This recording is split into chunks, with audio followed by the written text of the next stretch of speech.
The final session of the APEC CEO summit concluded with the two superpowers, China and the United States, addressing business leaders.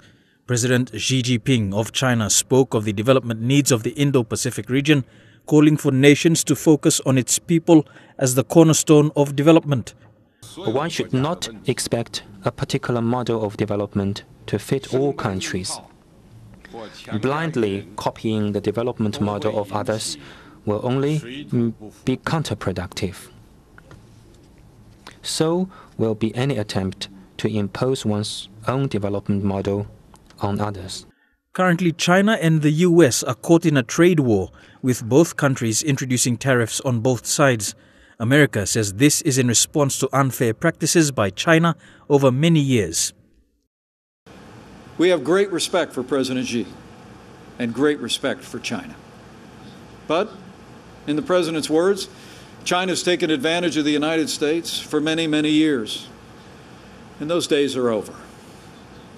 As the President's added, China has tremendous barriers. They have tremendous tariffs. And as we all know, their country engages in quotas, forced technology transfers, intellectual property theft, industrial subsidies on an unprecedented scale.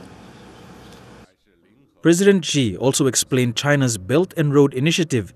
Developed 5 years ago, the BRI has been the blueprint for China's increasing engagement in this region, including here in Papua New Guinea. According to China's leader, the BRI was not in any way a plan to garner political control of developing countries through what was being described as debt traps. Let me make this clear. The BRI is an open platform for cooperation. It is guided by the principle of consultation and collaboration for shared benefits. It is not designed to serve any hidden geopolitical agenda. It is not targeted against anyone, and it does not exclude anyone.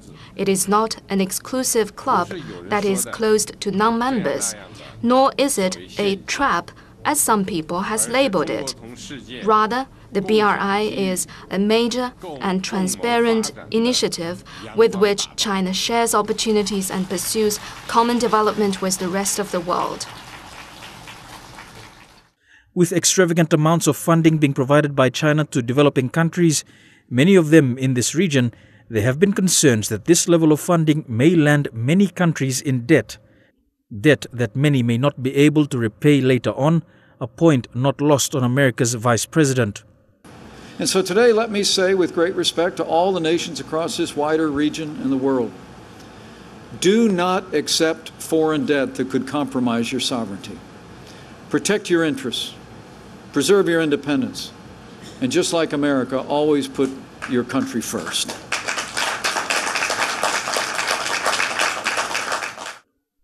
Whilst this battle between China and the United States have implications for all economies, Vice President Pence has also assured economies that there is still room for close cooperation between the world's two superpowers. The difficulties that the United States and other nations face with Beijing have been well documented by our administration. China knows where we stand. But as President Trump has said, in his words, we want to strengthen the relationship between our two countries and improve the lives of our citizens. And as the President prepares to meet with President Xi at the G20 summit in Argentina, we believe that progress could be made. Progress could be made between our two nations, even as the United States remains in a strong position. Merabatulo, National MTV News.